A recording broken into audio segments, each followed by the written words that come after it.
Amen.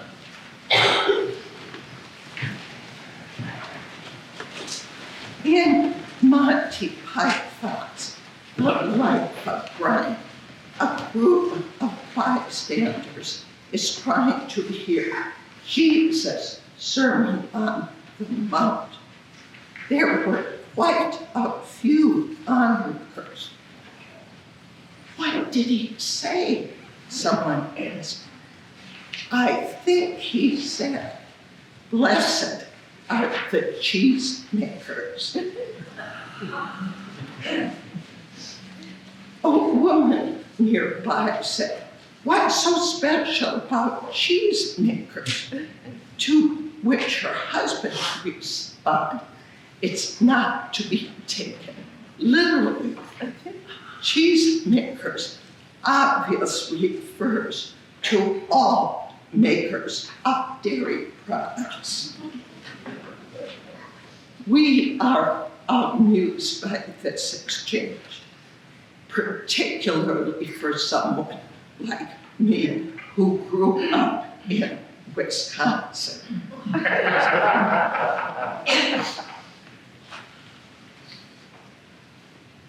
But what did Jesus mean when he proclaimed that the poor in spirit, the mournful, the peacemakers, those who are persecuted, will receive their reward in the kingdom of heaven?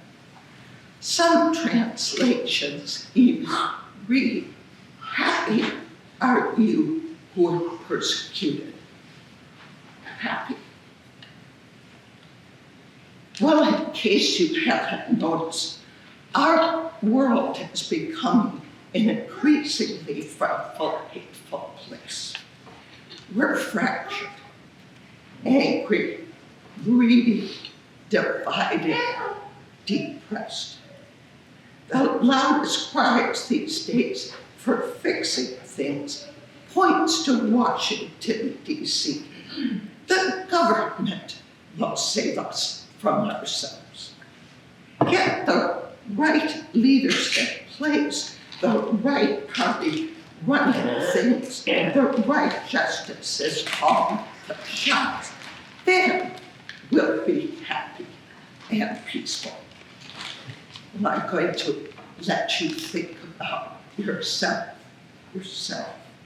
so that you can take that in for what it is.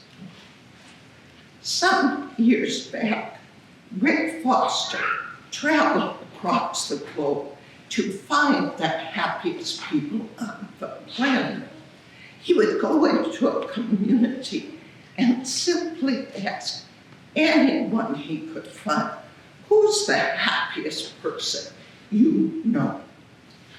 Well, some were rich, some were poor, some were healthy, some weren't. He was becoming discouraged because these folks didn't seem to have all that much in common, which is unfortunate if you're writing a book about how to find happiness. The more people he interviewed, something appeared that seemed common to all of them. Eventually, he found one overarching attribute of happy people. The number one reason people are happy: they choose to be. Simple enough. Just choose to be happy. Happy are the poor in spirit, for theirs is the kingdom of heaven. It seems simple enough. Just be poor in spirit and you'll receive your reward. Happy are those who mourn, for they will receive comfort. Simple enough.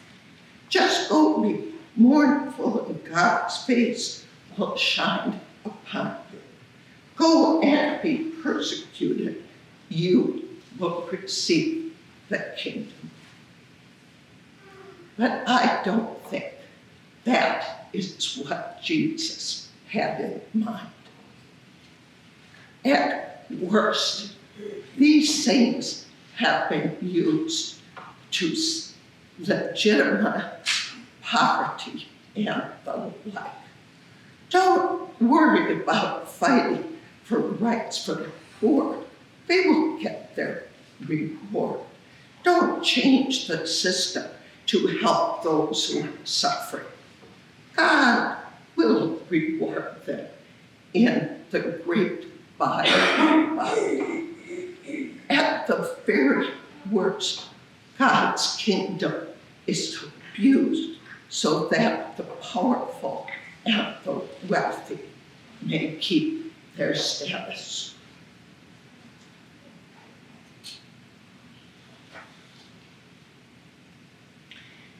What Jesus is describing is the kingdom. The Beatitudes are words which take on different meanings depending upon which direction they are read. If we read the Beatitudes one way, blessed are those who mourn, for they will be comforted.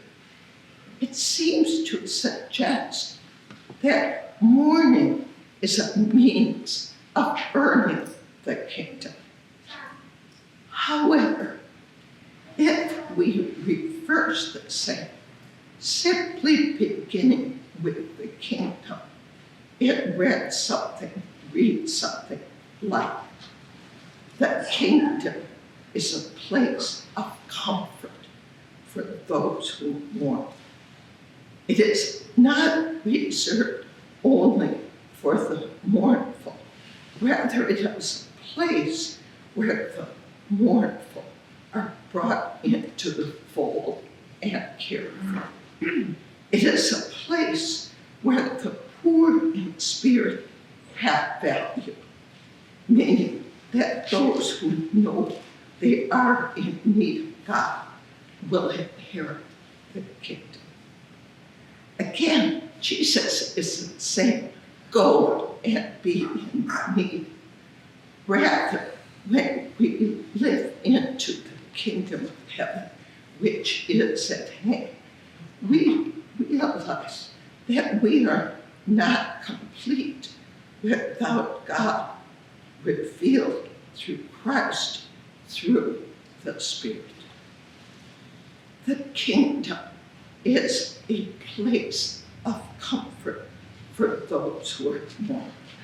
In the earthly kingdom, mourning can be seen as a sign of weakness, but when we live into the kingdom, which is at hand, we see that it is not the mournful who are weak, but those who can't bring themselves to comfort the one who is in need.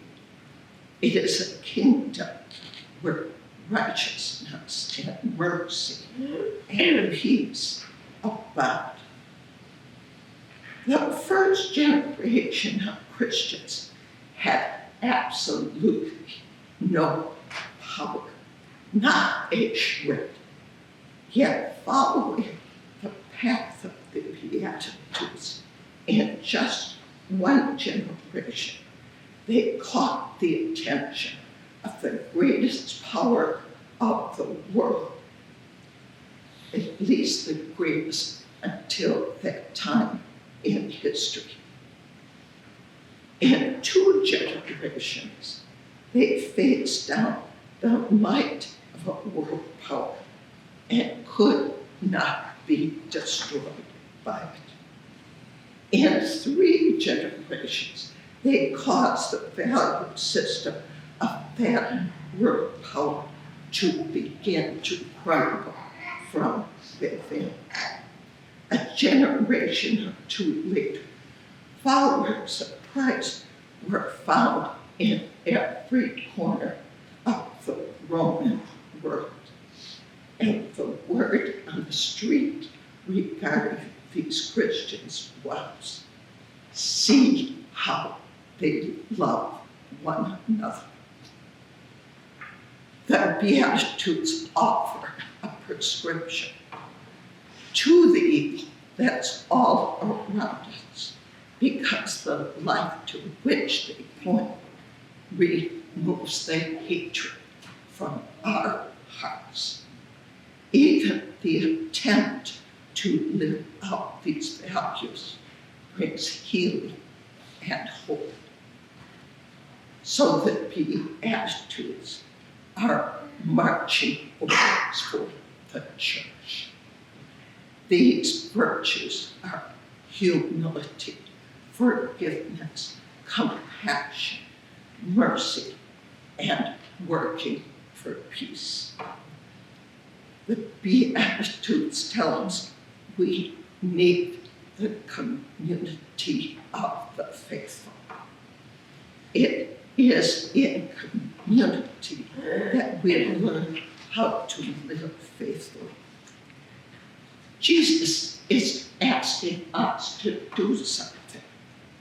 Seek ye first the kingdom of God, and when we live into that kingdom, we find that we can't help but comfort those who are suffering. We can't help but show mercy to those seeking forgiveness. With God's grace, we grow a community of faith in which we can, with confidence, say, blessed are you, for the kingdom is at hand. The kingdom is God's gift, inclusion of the Holy Spirit, comfort for the mournful, peace with one another. We cannot earn the kingdom, yet God is calling us to be stewards of it. The kingdom of heaven is at hand. Therefore, let us be happy in the work Christ is calling us to do. May this community of St. John the Baptist be a place where the cheesemakers and the peacemakers will be called children of God. Amen. Amen.